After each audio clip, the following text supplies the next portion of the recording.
Persia, now called Iran, is a fascinating country. It has been a major power since before the foundation of Rome, and even since the dawn of civilization, and it still shapes today the politics of the Middle East and Eurasia. Right in the middle between Europe and Asia, it's been a major center of trade, learning, and cultural exchanges. It is also a remarkably durable center of power, always re-emerging no matter how many times it got invaded or conquered. This documentary will delve deep into where Persia comes from and what made it so successful and unique among the world's great civilizations.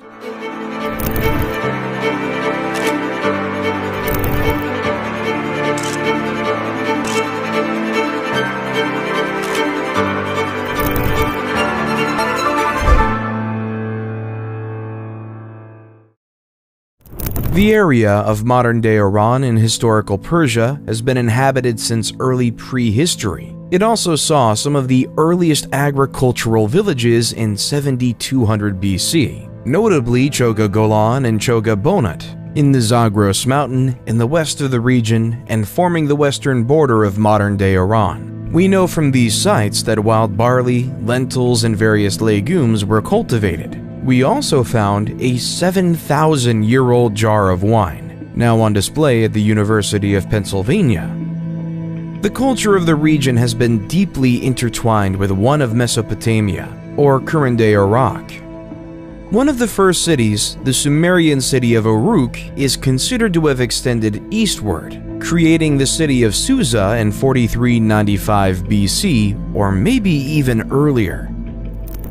The city of Susa would become the capital of Elam, the very first defined nation in what would become Persia. It would stay an important economic and trade center until its destruction by the Mongols some 5,500 years after its foundation. Instead of a modern nation-state, Elam was most likely a coalition of different people and tribes living in the mountain. Elam was the name given to them by the Mesopotamian civilization, and they most likely called themselves something like Haltami, or those of the high country. This defined characteristic of the Persian people, the people of the mountain, would stay, and it would contrast the people of the plain to the west in modern-day Iraq. The two would often fight, and at times dominate each other. The rough terrain was not suitable for the irrigation-heavy type of agriculture practice in the plain, so life was most likely structured around semi-nomadic pastoralism, with small-scale agriculture in a limited area along the bottom of the valleys. This made for less numerous but also rougher, hardier people than the more sophisticated farming culture of the plain. So in many ways, the Iraq-Iran conflict in the 80s was just the last episode in a 6,000-year-long conflict between the plain people and the mountain people, and who would dominate the area. Little is known about Elam's everyday life, because we're still not able to translate their writing, which started from around 3200 BC. The Elamite language, now extinct, seems to have been a completely different language from any other from the region. However, progress has been made recently to decipher Elamite writing, so we might soon learn a lot more about them. A unique feature of Elam's culture was a focus on animals in their art, especially dogs and bulls. This was very different from the Sumerians, Akkadians, or Egyptians, who favored human or animal-human hybrid figures. Elamite art indicates a polytheist religion, with a strong focus on nature and a mother goddess, with rituals done in sacred groves or mountains. This was also a very tolerant religion that tolerated the gods of its neighbors and even progressively incorporated them into the Elamite pantheon. Some aspect of their religion was passed upon to later religion in Persia, notably Zoroastrianism. For example, using elevated places for worship, or the personification of deities of natural powers.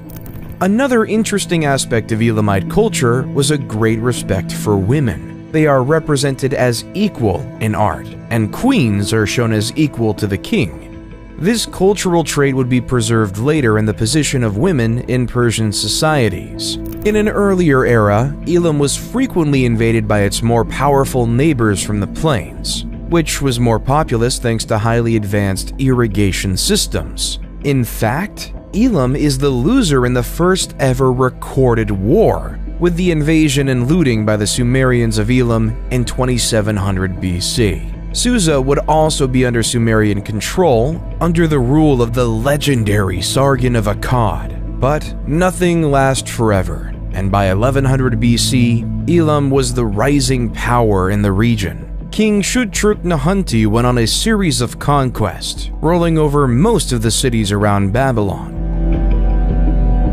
Later, Elam would stay powerful but would fail to rule the region due to infighting between the heirs of King Shutruk. The king of Babylon, Nebuchadnezzar, would in turn conquer Elam in 1120 BC, illustrating the difficulty in obtaining a lasting victory in the region. We know Elam was trading with the whole known world, and not just its neighbors. We found in Susa plenty of artifacts from the Hindus Valley civilization in modern-day Pakistan. We also found objects from eastern Iran and Afghanistan, showing the existence of an active trade network, both by boat and by land. Afghanistan was also one of the major sources of tin, an essential metal to make bronze, the most advanced metal of the period. No doubt, Elam must have been involved in that trade and maybe resold tin from the east to the Mesopotamians, or even the Egyptians.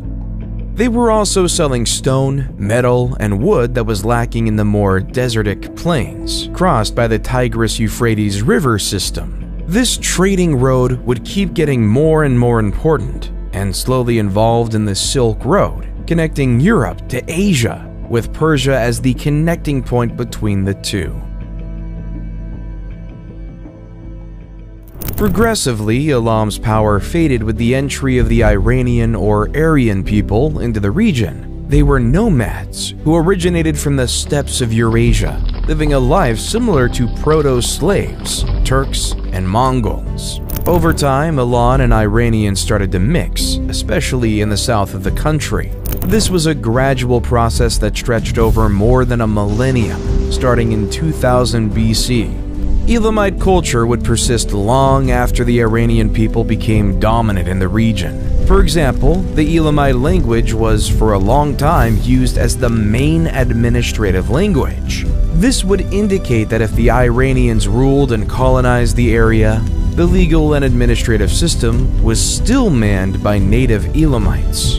One of these Iranian groups, the Medes, started to federate the region under the banner of the first real Iranian emperor, Darius, who reigned from 727 to 675 BC, according to Herodotus. To give you an idea, the highly embellished tales of the 300 Spartans fighting Persia were from Herodotus. So, while important, Darius might not have actually been the ruler of the whole of Iran.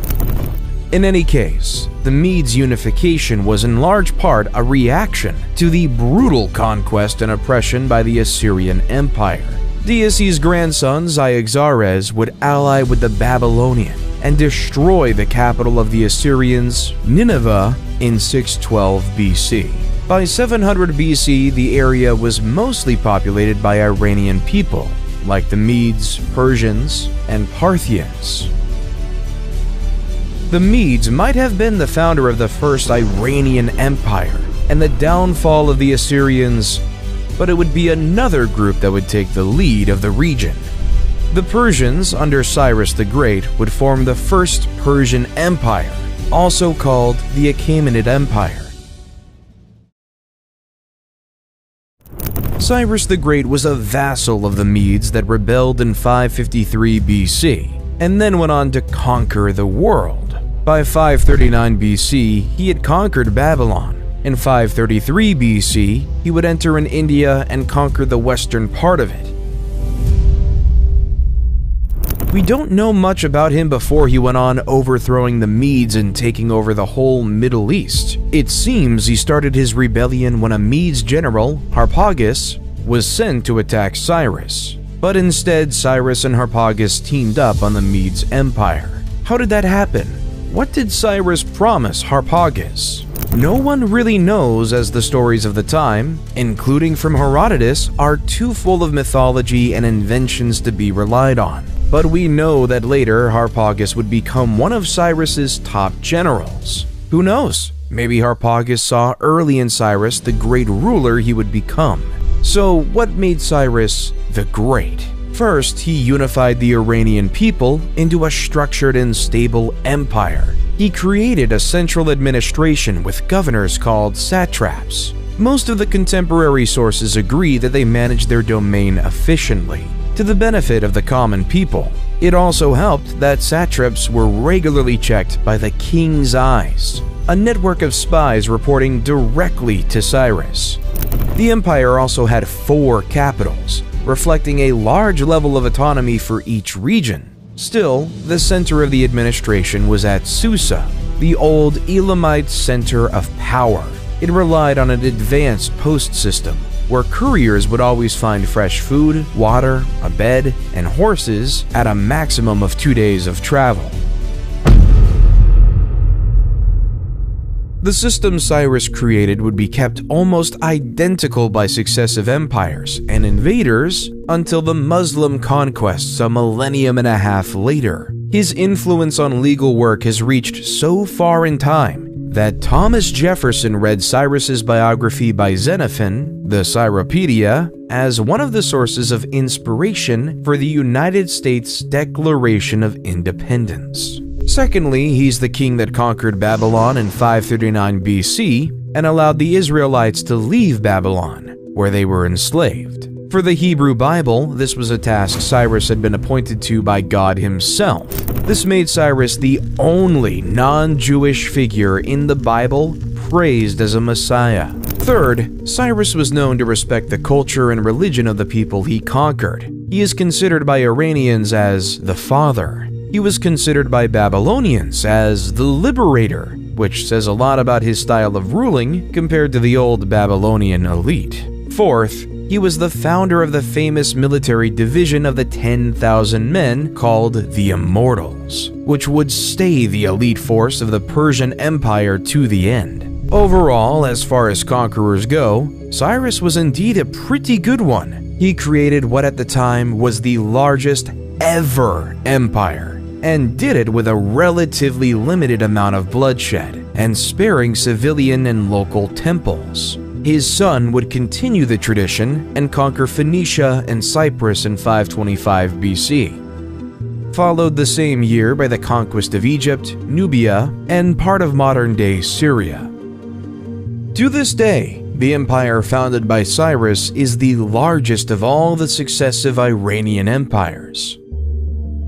The tomb of Cyrus the Great is still standing in Iran and is a UNESCO World Heritage Site. Cyrus's greatest city, Persepolis, is to this day one of the greatest archaeological sites in the world. Following Cyrus's son came Darius I, the other great Persian emperor. Darius's reach would ultimately extend as far as an invasion of the Indus Valley, today Pakistan.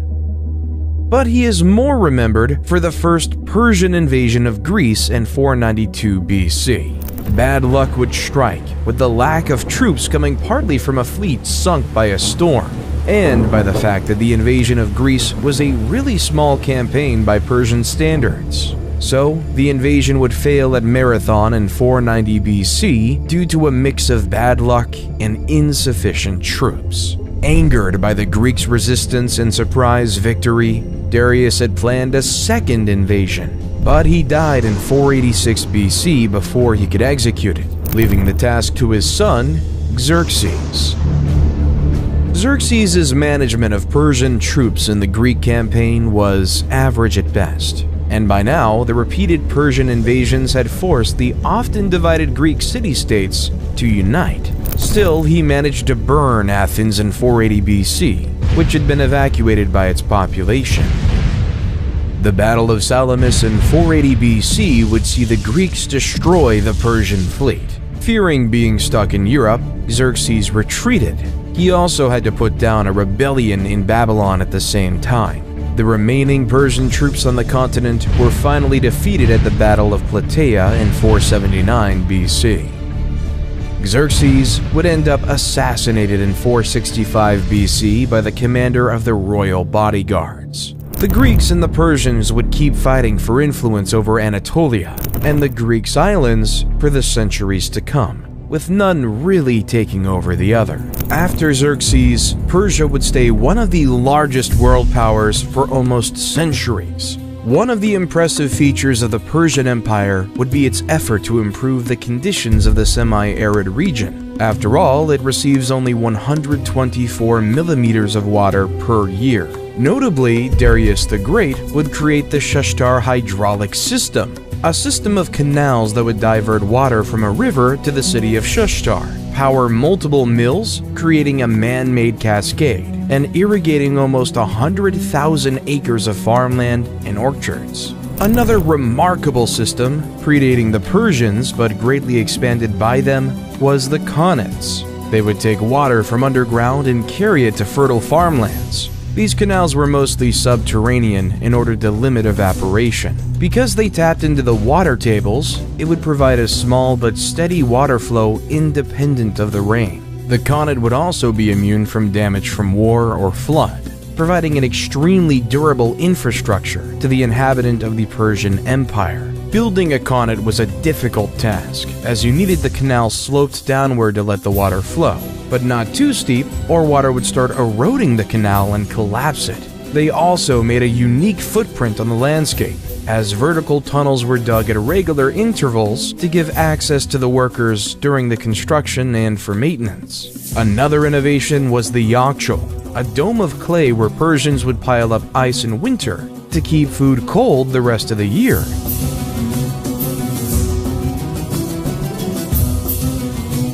There are also claims that it is the Persians we have to thank for the invention of the kartar, the ancestor of the modern guitar. Another entertainment popular to this day is backgammon, the oldest surviving board game. The Persians also claim to have also invented chess, even if this is contested by India.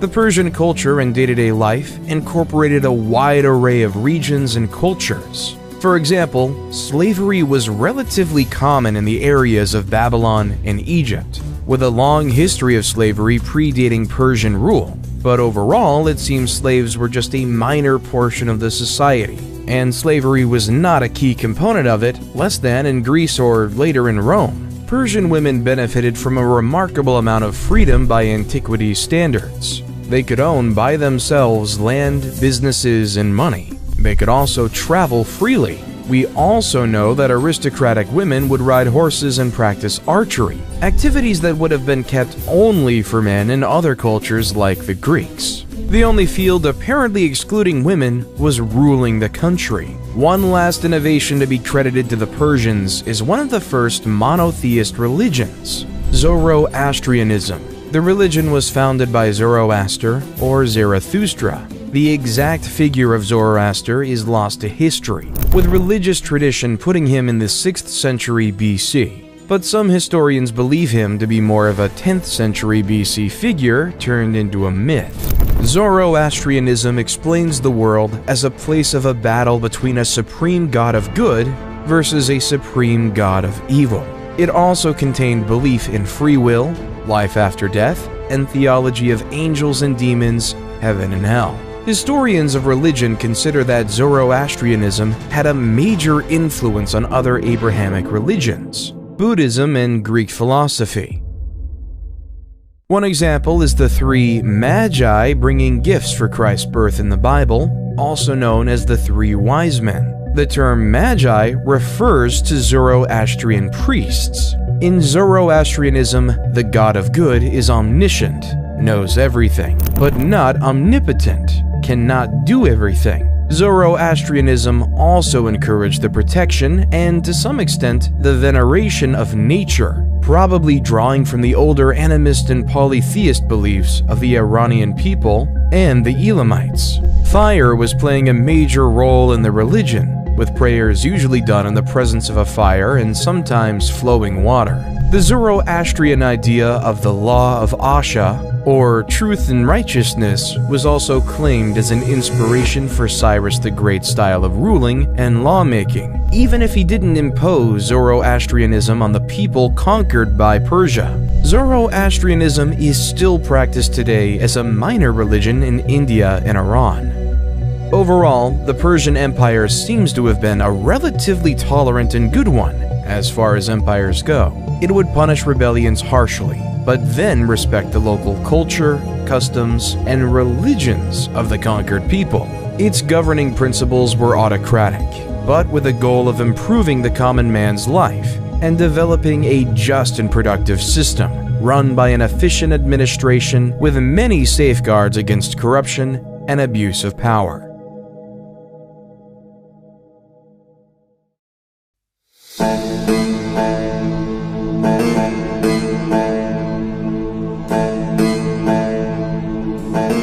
Persia was a brilliant civilization that contributed to the progress of mankind, as seen in more enlightened laws, women's rights, irrigation systems, and new religions. What Cyrus the Great and Darius the Great built would be brought down by an equally great conqueror.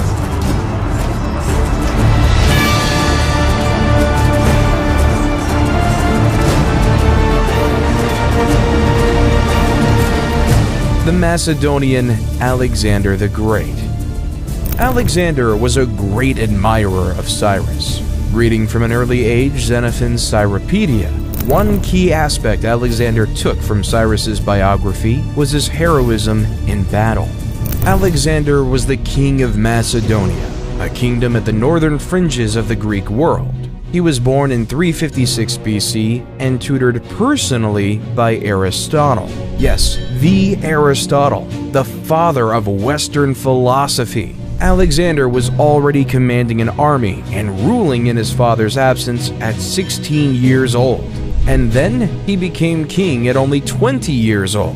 His father, Philip of Macedon, had united under one banner the Greek cities Illyria, the modern-day Balkans, and Thrace, modern-day Bulgaria and eastern Greece. Philip was assassinated in 336 BC by the captain of his bodyguard, similar of the fate of Xerxes more than a century earlier. The beginning of Alexander's rule showed he could be ruthless. He had one of his cousins and two Macedonian princes executed. Whether they were responsible for the assassination of Philip or not is unsure. What is sure is that it made his position in the throne very secure.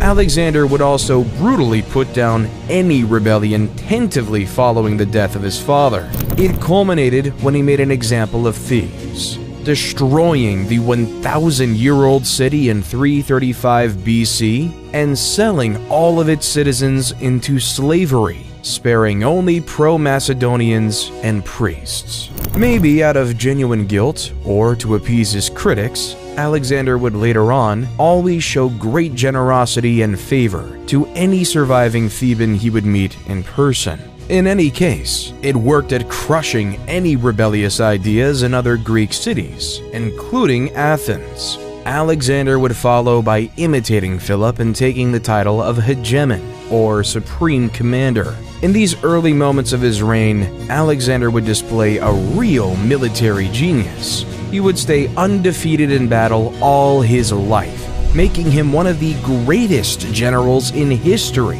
Alexander invaded the Persian Empire in 334 BC with around 50,000 men, 6,000 cavalry, and a fleet of 38,000 men. He would conquer the western part of Anatolia, modern-day Turkey, which was populated by Greeks but living under Persian rule, and then move on to Syria and the Levant.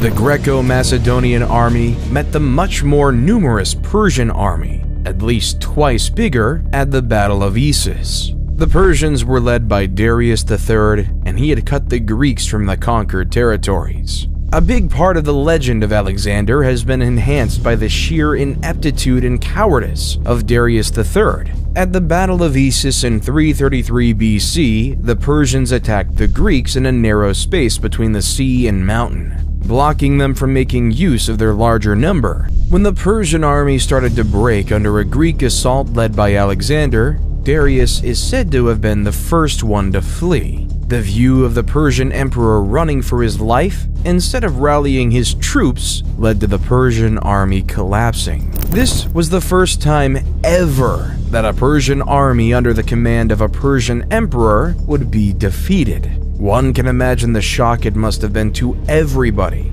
even Alexander himself. Darius left behind his wife, his 2 daughters, and even his mother, as well as symbols of his authority like his bow, chariot, and royal mantle. The female relative of Darius would be treated well, but Alexander would refuse to give up on his hostages, except for Darius recognizing him as the Emperor of Persia. Later on, Alexander would marry one of Darius's daughters in order to reinforce his claims on the throne. Alexander would go on to put siege to the Phoenician Tyre, now modern-day Lebanon. To punish it for its resistance, he would destroy the city in 332 BC, kill the men, and sell the women and children into slavery. Gaza would then resist as well, and even seriously wound Alexander in the shoulder. The city would then suffer the same fate as Tyre. After that, the whole of Egypt surrendered quickly. Many cities named Alexandria would be founded in the wake of the conquest, but the Egyptian Alexandria would go on from its foundation in 331 BC and become a major trade center and place of learning, harboring the lighthouse of Alexandria as well as the Great Library. 2 years after the Battle of Issus, Darius would flee again at the Battle of Gaugamela in 331 BC. This was despite once again commanding a larger army, fighting on a favorable terrain this time, and having competent and experienced soldiers and commanders. He apparently again fled first, way before any clear winner of the battle could be decided. From there, the Persian Empire would never recover. The rest of Persia fell right after, with Darius unable to successfully raise a full third army. The fate of the previous 2 must have made volunteers quite rare. In addition, the benevolence of Alexander to places that surrendered made it an attractive option at this point, and his brutality against Tyre and Gaza made it a bad bet to resist too hard as well. Alexander's military genius should not be dismissed, as he showed real prowess in his campaigns to keep control over his vassals since he was 16 years old. His ability to wield both diplomacy and horrific brutality also contributed to his lightning-quick conquest of the largest empire in the world. But a part of his astonishing success also stemmed from Darius's cowardice. Not once but twice did he single-handedly cause the rout of a Persian army twice the size of the Greeks by leading the way to safety. Quite the contrast with Alexander, which would constantly refuse the advice of his generals and lead the battle from the front line. This extreme level of risk taken by Alexander also had a huge impact. Both the Greek and Persian armies were an assembly of soldiers from very diverse and not always very loyal vassal states. When the Greek soldiers fought with Alexander, they didn't fight for the glory of Macedon, a state and culture many of them actively disliked. They fought for Alexander himself, who they had come to admire at a personal level for his courage. And in reverse, when the soldiers from Egypt or Babylon saw Darius fleeing, they hadn't much interest in fighting and risking their lives for a cowardly emperor. Many historians have tried to justify the fall of the Persian Empire as something almost inevitable. They describe the Persian Empire as divided, tired, and declining. But this can be contested. The Persian Empire managed not once but twice to gather an army twice the size of the Greek army. It was not weakened by the previous rebellions or civil wars. There was very little defection by local rulers to Alexander. Overall, the Persian Empire seems to have been still a very functional, well-administrated empire. The Persian Empire might have fallen solely because of the extraordinarily unlucky combination resulting from the clash between 2 very different men. Darius III, a poor excuse of an emperor, and Alexander, a once-in-a-millennium military genius. By conquering the Persian Empire and uniting it with Greece and Macedon, Alexander had created the largest empire ever seen. The end of the campaign would see the Greek pillaging Persepolis for several days in 330 BC. A fire, intentional or not, started in the palace and burned down most of the imperial capital. It could have been revenge for the burning of Acropolis by Xerxes, or just an accident. Apparently Alexander regretted it, but it was already too late to stop the fire. The relationship of the Greeks with the Persians was a strange one, a bitter rivalry and centuries of war, but also mutual respect, each recognizing the other as civilized in a way, something the Greeks did not extend to many other people. Plutarch tells us that Alexander paused by looking at a statue of Xerxes and asked the statue, "Shall I pass by and leave you lying there because of the expeditions you led against Greece? Or shall I set you up again because of your magnanimity and your virtues in other respects?" Alexander would end up hunting pretenders to the succession of Darius III all over Central Asia, in modern-day Turkmenistan, Afghanistan, and Tajikistan. Seemingly always restless, Alexander would decide to try and invade India next in 326 BC. The first battles were successful, but this would be one step too far. The men were at this point tired of war and wanted to go home and profit from the spoils of victory. Ultimately, the soldiers faithful to Alexander were in open revolt. They would still obey him and defend him, but conquer no more. Alexander would be back in the old Elamite city of Susa in 324 BC. During the campaign, Alexander started to try to build his legitimacy as a Persian emperor in the eyes of his new subjects. This led to tensions between his Greek troops and him. One remarkable example is when Alexander, drunk, would end up killing a friend that had saved his life previously. The deadly fight started over accusations that Alexander had become corrupted by an Oriental lifestyle. Another issue was how to integrate the Greek and Macedonian veteran with the Persian officers. The initial mixing of command helped, giving Persian troops to Greek officers and the other way around. He also notably tried a wave of mass marriages between his officers and noble women of Susa, the now Persian Old Elamite capital. This would not have durable effects. When finally settling back, he started to put in order to the administration, including executing several satraps that had proven themselves corrupt or disloyal. Shortly after he came back to Persia, Alexander died suddenly in 323 BC. The likely cause was a fever caught in a nearby swamp. But of course, previous attempts and his position led to speculation about poisoning. There are dozens of theories about his death, none conclusive. Some would find it somewhat poetic that a man able to bring down an empire and survive countless battles and injuries would not fall from intrigue, but an ordinary and unglorious cause, like a disease. He would be buried in Alexandria, but what happens to his remains is unclear past the 2nd century AD. Conquest of Persia by Alexander would have lasting consequences. When Alexander was on his deathbed, his generals pushed him to name who the throne should be granted. He would have responded, "To the strongest." This led to the fracture of the empire in four: Macedon and Greece, Thrace in the west of Anatolia, Persia proper with Central Asia, Iran, Iraq, Syria, and Lebanon, and Egypt, which also ruled over part of the Levant, Cyprus, and South Anatolia. The fragments of Alexander's empire would stay under Greek control or influence for most of the next 3 centuries. This period is referred to as the Hellenistic period. The local population would actually not see their life changed by much. It was mostly the aristocracy that changed into fully Greek, or a mix of Greek and Persian or local culture. A good example is the Ptolemy dynasty. Started by General Ptolemy, they would rule uninterrupted until Roman times, basing their power and military recruitment on Greek colonists,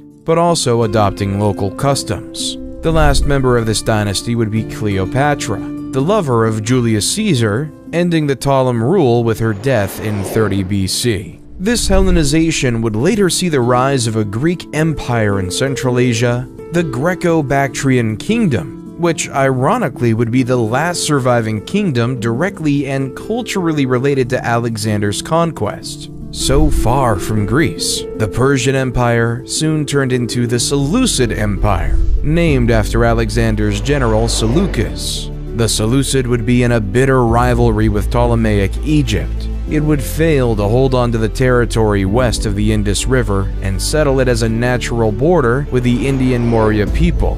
The Seleucid would try to expand westward into Greece, but would be defeated by the Greeks and their Roman allies. This would weaken the empire and open it later to conquest by the Parthians. The Seleucid would turn out unable to hold on to their empire, with their most lasting legacy being the Hellenization of the region. That same process, pushed by a stream of an immigrant from Greece, would ultimately weaken the empire, with notably the Jewish population successfully rebelling. By the time of Christ, the Greek language would be used for language of learning, trade, and culture. The first Bible would be written in Greek as well. In the Near East and Iran, the Greek influence would slowly fade away, with a progressive return towards Iranian and Zoroastrian ideas. The Bactrians in Central Asia would turn out to be the last standing Hellenic kingdom, with a culture mixing Greek heritage and Buddhism, also called Greco-Buddhism. It is from this region that Buddhism spread toward China. The Parthians were an Iranic nomadic people, living in modern-day Turkmenistan, not unlike the Medes and Persian before them. They were ruled by the Seleucid through Greek satraps until they rebelled and took over the empire. The one to accomplish that was Mithridates I the Great.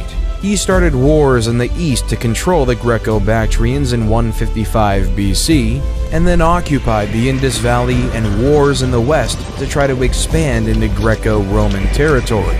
This follows a now familiar pattern in Persian history. First, there are some natural geographic features. A center of power always based around modern-day Iran, and trying to expand east towards central and India, and west towards the Levant and Anatolia. Competent emperors manage to expand, bad ones see the empire contracting. When a dynasty really weakens, it gets replaced by nomadic invaders. First the Medes, then the Persians, and then the Parthians. For each nomad invasion, the pre-existing bureaucracy and lifestyle mostly stay unchanged, except maybe for the elite. The Parthian Empire was no exception. It is during this period that a full synthesis of Greek and Iranian culture would occur, and one good example of it is the cult of Mithra. Later on, Mithra would be a strong inspiration for the cult of Mithras by Roman legionaries. This cult would be competing with Christianity as a possible successor to the traditional Roman pagan gods. It was inspired by Mithra, but also incorporated a lot of other influences, including beliefs in astrology and divination. It was also a sort of secret society inside the Roman army, with multiple levels of initiation and secret hierarchy, a sort of martial Freemasonry. Going back to the Parthians, a unique feature of the Parthians was a ruling system that was a lot less autocratic. It was aristocratic, in the sense that only the elite had a say in the ruling of the country, but the nobility could decide to depose an unfit king by a vote, without the empire devolving into a civil war. Alternatively, even powerful nobles could be demoted or arrested by the king without troubles, as long as the decision was deemed fair enough. This gave Parthia a high level of political stability, something of an advantage against the always divided Greeks and the Romans, experiencing regular and devastating civil wars. Parthia would be a bitter rival to Rome, constantly blocking its expansion eastward. Parthian mounted archers would be a new core for the Persian Empire army, keeping alive the steppes tradition more than the previous nomadic invaders. Their most memorable tactic was the Parthian shot, a backward arrow fired at the pursuing enemy cavalry. In one especially remarkable military campaign, the Parthians would be responsible for the defeat and killing of Crassus, the third member of the triumvirate with Caesar and Pompey. They killed him in 53 BC by making him swallow melted gold in punishment for his legendary greed. The Sasanian Empire would be the last pagan, as in not Muslim, iteration of the Persian Empire. The best way to look at the Sasanian replacing the Parthian is by looking at the origin of the founders of the dynasty and their ideology. They were from an old Persian noble family, from the same region that Cyrus the Great came from. The empire they built from 224 AD would put back Iranian culture at the center of Persia, with Zoroastrianism turned into a state religion. Hellenization would partially stay, but be much weaker in Iran than in the fringes of the empire, like in the Near East neighbors such as Lebanon and Israel. Other religions would be tolerated, but this characteristic would be essential in distinguishing this new Persian Empire from the Roman Empire, now turning into a Christian empire. Later on, the Sasanian would be the most dangerous and threatening rival to the Eastern Roman Empire, also called the Byzantine Empire. It is during the Sasanian Empire that the Jewish Babylonian Talmud would be composed, as the empire harbored several Jewish centers of learning. The Sasanians saw the rise of Manichaeism, created by the prophet Mani. It was a religion claiming to be the final revelation, synthesizing the teaching of Zoroaster, Jesus, and Buddha. As a result, it angered the hierarchies of all the main religions of the time. Manichaeism would spread quickly, even if repressed by the Sasanian Empire's leadership, but would be ultimately crushed by the various governments in the West, China, and the Caliphates, and disappear completely by the 14th century. It would nevertheless be very influential on many Gnostic branches of Christianity like the Cathars. The Sasanian Empire would also be a lot more centralized and urbanized compared to the Parthian culture, more influenced by nomadic lifestyles. The Sasanian Empire would develop relations with the East further than the previous Persian Empire. Since the Bronze Age, trade with India and China had created a prosperous trade network, the Silk Road. It took its name from the invention of silk by the Chinese in the 4th millennium BC, and the beginning of its trade out of China from the time of the Persian Empire. The Sasanian and Chinese would also exchange artists, like musicians and dancers, and they cooperated in defending the Silk Road from the ever-present threat of nomadic pillagers from the center of Eurasia. They would also take over the trade with the Indian Ocean, kicking out the Romans from it. The Sasanian Empire is often described as the height of classical Persian culture, and a lot of their philosophy, architecture style, literature, and engineering would later be considered Muslim by foreigners, as the Sasanian style would be exported to the whole Muslim world. They might have even invented the very first electric battery, the so-called Baghdad battery. It was a pot with a metal component inside, able to generate electricity, similar to a AAA battery, and we have no idea what it was used for. Just when Muhammad was preaching Islam and federating the Arab tribes, the Sasanian and Byzantine empires had been fighting a multi-decade war of attrition against one another. A plague, known as the Plague of Shiro, also caused a lot of damage in 627 BC. Invasions by Turkish tribes reduced the military capacity of the Sasanian Empire as well. The weakening of the state for the wars had an especially dramatic effect on the Sasanian Empire. When the Sasanian king Khosrau II was killed by his rival, a civil war erupted, with up to 10 people claiming the throne. The civil war lasted 4 to 5 years, from 628 to 632 AD. Just when the civil war had ended, the Arab Muslims attacked and invaded Mesopotamia. It was repelled, but then a second attack in 636 AD took from the Sasanian control of all of the land west of modern-day Iran. In 642 AD, another attack started, and the empire would fall less than 10 years later. The Persians would rebel and attack Arab governors and garrisons, but ultimately their resistance would be crushed by reinforcements from the Arabic Peninsula. The conqueror would burn Zoroastrian sacred text and force conversion on the local population. Many would flee and form the ancestors of the current-day Zoroastrian communities in India and elsewhere in Asia. Non-Muslims would have to pay a heavy tax called the jizya and could be enslaved. Nevertheless, it would take until the late Middle Age for Islam to become the dominant religion in Iran. This conquest of Persia by Arab Muslims was almost replicated against the Byzantine Empire at the same time. The resulting Rashidun Caliphate would control all of the Middle East, including Iran, Egypt, Libya, Syria, and Mesopotamia, as well as parts of Central Asia. The relationship between Persia and Islam is complex. On one hand, Islam has been an imposed religion on the Persians, who resisted mass conversion for centuries. On the other hand, Persian culture has heavily influenced Islam itself. This is especially true for the branch of Islam that spread in Asia, including the Turks that would go on to form the mighty Ottoman Empire. It's fair to say that Islam has changed Persia, but also has not destroyed the uniqueness of the Persian civilization. No more than the invasion by Iranian people destroyed Elamite influence, or the Greek and Parthian conquest did eradicate the Persian culture.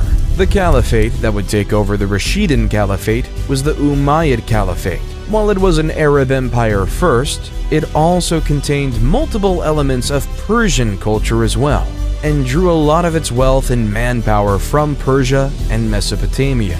It also adopted the Persian administration and court protocol. The Umayyad Caliphate stretched at its peak in 750 AD from Central Asia to the Pyrenees Mountains in the north of modern-day Spain.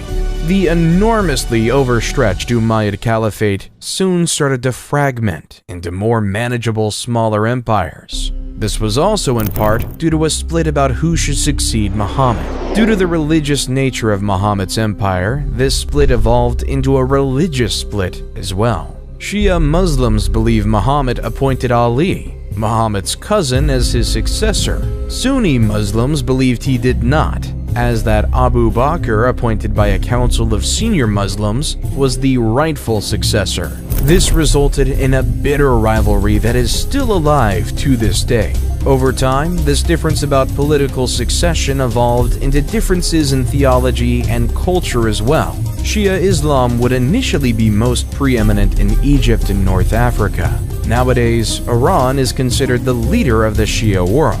It is often opposing the rest of the Muslim world in majority Sunni. The Umayyad Caliphate would be replaced by the Abbasid Caliphate. It was formed with the help of an Iranian general, and overall would progressively integrate better the old Persian culture and administration to the Arab rulers and their religion. The Abbasid would build Baghdad in 762 AD near the site of ancient Babylon. The city would see the building of the world's first paper mill using Chinese-inspired technology and become an important center of learning for the Muslim world. It would study, preserve, and copy Persian, Roman, and Greek texts. The Abbasids would also trade and exchange with the rest of the world, and contribute to the spread in the west of Asian inventions, like the sextant, the number 0, or gunpowder. The Abbasid Empire would struggle to maintain a grasp on a very large empire, and progressively lose control over the most distant parts. Morocco in the 830s, Egypt in the 870s, and North Africa in the 920s. From 945 to the 13th century, the area would become controlled by the Seljuk Turks, coming from the Eurasian steppes. Like the multitude of Iranian tribes before them, once again, the pattern of nomads replacing a declining dynasty still hold true. Even if Seljuks ruled, the Abbasids stay nominally in control of the empire. In practice, the Seljuks would control the state and the army, but the Iranian would control the administration. The Abbasid Empire is generally considered as having been the engine behind the Islamic Golden Age. It was a period of scientific development, building on previous knowledge from the Egyptian, Persian, Greek, and Roman, and on the exchange of ideas with all the cultures of Eurasia, from Western Europe to India and China. This led to considerable progress in various fields like medicine, philosophy, astronomy, chemistry, geometry, physics, especially optics, and calculus with the invention of algebra. A lot of the progress done in that time was also due to the work of minorities, like Zoroastrians, Christians, and Jews. Excluded from political power, they could still use their talents as doctors, scientists, and engineers. The Abbasids were also responsible for the production of some of the more well-known Muslim literature, like the 1001 Nights' Tales, likely at first a translation in Arabic of Persian texts, with origin in Indian literature. Additional folklore from Arabic, Persian, Mesopotamian, and Egyptian sources would be added to it. This is where iconic characters like Aladdin, Sinbad, or Ali Baba come from. As said before, the Seljuk rule in practice did not disrupt the daily functioning of the Abbasid Caliphate. The regular occurrence of nomads invading and replacing the previous dynasty ruling over Persia would be interrupted by the Mongol invasions. They differed from previous nomads' invasions by their scale and brutality. The Mongols would pillage and destroy most of the lands they conquered, culminating with the destruction of Baghdad in 1258. Many more cities than Baghdad were burned to the ground and their civilians slaughtered. The burning of Baghdad, the intellectual center of the Muslim Caliphate, is considered the end of the Islamic Golden Age. A considerable amount of libraries and other intellectual work, as well as mosques, were burned. Another difference between the Mongol invasion and previous nomads' invasions was the widespread destruction of qanats.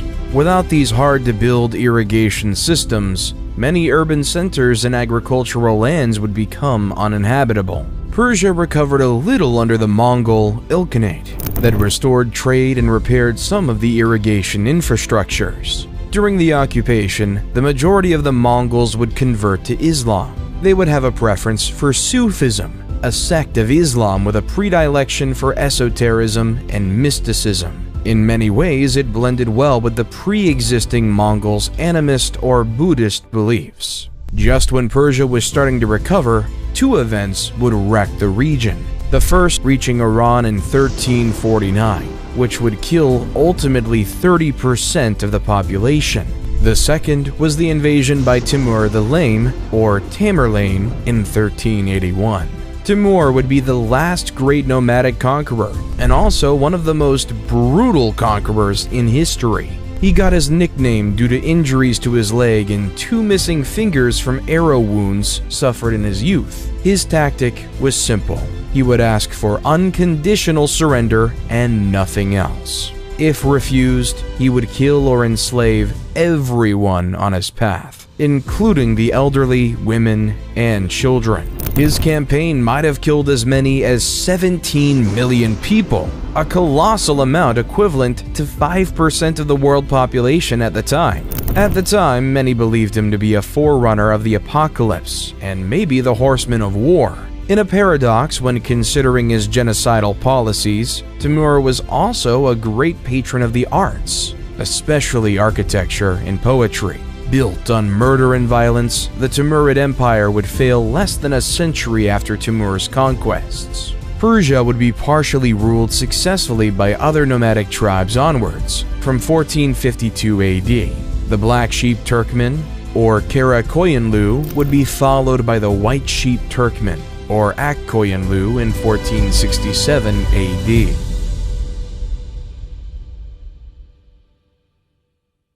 The destruction and chaos brought by the successive Mongols' invasions had, maybe for the first time in millenniums, durably shattered the unity of Persia, including its Iranian heartland. The political disorder gave space for religious movements to grow in popularity and restore order. The most influential of them were of Shia inspiration, and the dominance of Shia Islam in Iran dates to this period.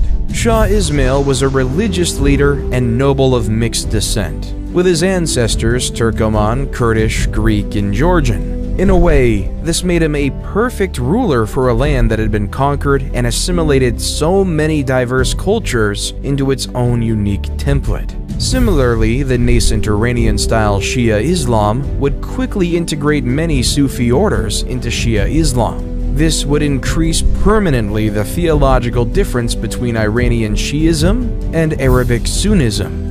Between 1501 and 1511, Shah Ismail would have reconstituted a Persian empire, with familiar borders including Iran, the Caucasus, Turkmenistan, part of Afghanistan, and some control over Mesopotamia. The main struggle for the Safavid Empire would be their powerful western neighbor, the Ottoman Empire. While Iran was overrun by Timur and other nomadic tribes, the Turks had created a powerful empire in Anatolia that would succeed in the century-old goal of the Muslims' empire to conquer Constantinople. The Ottomans also controlled the Balkans, Greece, the Levant, and Egypt. At its peak, it would extend into North Africa and Ukraine and put Vienna under siege twice. Together, the Ottomans, the Safavids, and the Mughal empires would form the so-called Islamic gunpowder empires. Their expansion and armies were heavily based on the early mastery of gunpowder. They would form stable, rich, innovative, and expansionist empires. The Safavid Empire was a meritocratic society, where people might inherit the position of their father, but only if they prove worthy. The Safavids would have relatively friendly relations with the Mughals, as they were separated by the harsh mountains of Afghanistan and Pakistan. On the opposite, the Safavid and Ottomans would regularly clash over the control of Mesopotamia, the Caucasus, and East Anatolia. This rivalry with the Ottomans contributed to friendly relations with European powers. The Safavids, under Shah Abbas I the Great, would trade with the Dutch East India Company, and even establish an alliance with the Austrian Habsburgs. Abbas took back from the Ottomans Baghdad, eastern Anatolia, and Georgia by 1618. This military success had been made possible due to the modernization of the army, following the model of the British Army and under the instructions of Sir Robert Shirley. The relationship with England was well established, and it was with help from the British Royal Navy that Shah would kick out the Portuguese from Bahrain and Hormuz. Europe would also import from Persia the famous Persian carpets, silk, and other textiles. In general, living standards were equivalent to Europeans, at least for the commoners. However, Western visitors would notice fertile lands not being cultivated, blaming it on poor governance and a lack of interest in agriculture from the ruling elite. Many monuments in Iran standing to this date trace back to the Safavid period, including the several monumental and richly decorated mosques in Isfahan. Isfahan would be a center of learning. But by the mid-17th century, Islamic culture had started to stagnate. The emphasis on respecting older knowledge had turned into a reluctance to innovate or challenge previous assumptions. This would in turn put the country at a disadvantage to Europe, which had started to adopt the scientific method. Successors of Abbas I would prove a lot less competent and are remembered in history as more interested in wine and women than ruling their empire. This gave the neighboring powers increased ambitions, including Russia, which had now been a growing power for 2 centuries and actively expanding to the east and south. The Russian Empire under Peter the Great would conquer Iran's Caucasian territories in 1723. The regions of Afghanistan and Pakistan would also rebel against their Persian masters. Meanwhile, the Ottomans would also carve out a part of the Iranian territory. The Treaty of Constantinople in 1724 would briefly split Iranian territory between the Russians and the Ottomans. By 1735, most of these territories would be returned to Iran after a rebellion and a new Iran-Ottoman war. The man behind the restoration of an independent Iran in 1735, Nader Shah, would then attack India and pillage Delhi, using the stolen riches to finance the reconquest of land long lost to the Ottomans. Over time, he would turn into a paranoid and cruel ruler. When he was assassinated in 1747, Persia controlled again the Caucasus, Mesopotamia, and parts of Anatolia. What followed was a long period of anarchy and civil war. The winner of the civil war, who would found the Qajar dynasty in 1796, was Aga Muhammad Khan. His reign would be marked by the goal to re-establish Iranian control over the Caucasus. Like many other countries in that period, Iran would struggle to be independent when faced with increasingly powerful, industrialized, and aggressive European colonial empires. After Aga Muhammad Khan, Iran would permanently lose control over the region to Russia in the two Russo-Persian Wars of 1804 to 1813 and 1826 to 1828. And this was despite Russia fighting a very destructive war against Napoleon at the same time. Many Caucasian Muslims would refuse to live under Orthodox Russian rule and migrate to Iran. Later on, the ruling elite would essentially sell the country to foreign power influence, especially bidding Russia and England against each other. England, the colonial ruler of India, was increasingly on a collision course with Russia over the division of Central Asia and Persia. Several revolutions from 1905 to 1911 would weaken the rule of the Shah and increase demands for democratization. This would turn the old aristocratic Persia into the Iranian modern state, but also leave open to foreign domination. In 1907, the Anglo-Russia Convention would divide Iran into two zones of influence. The blatant disregard for the locals' opinion on the matter illustrates the loss of autonomy of Persia by that period. Foreign powers controlled the various factions, fighting for control of the country. The discovery of oil in 1908 contributed to increasing corruption and did little to help modernize and develop the country. In 1921, the UK would be struggling against the Soviet Union for control over Iran and its strategically important oil reserve. For the Soviets, access to the Indian Ocean and the ability to threaten English colonies in the Middle East and India was equally strategically important. With support from the British, Reza Khan would take power and establish the Pahlavi dynasty, which would rule until the 1979 revolution. Reza Khan would establish an authoritarian, nationalist, and militaristic government with a doctrine of secularism and anti-communism. Still, the company modernizes quickly. The authoritarian nature of the regime also made it prone to corruption and oppression. The secularism of the Shah's regime was resented by a devout population in majority Muslim. The tentative to westernized was also poorly accepted, including changes in clothing style, women's liberation, and many socio-economic reforms. During World War II, the Iranian government was initially tempted to side with the Germans. In response, the Soviet and English forces invaded the country.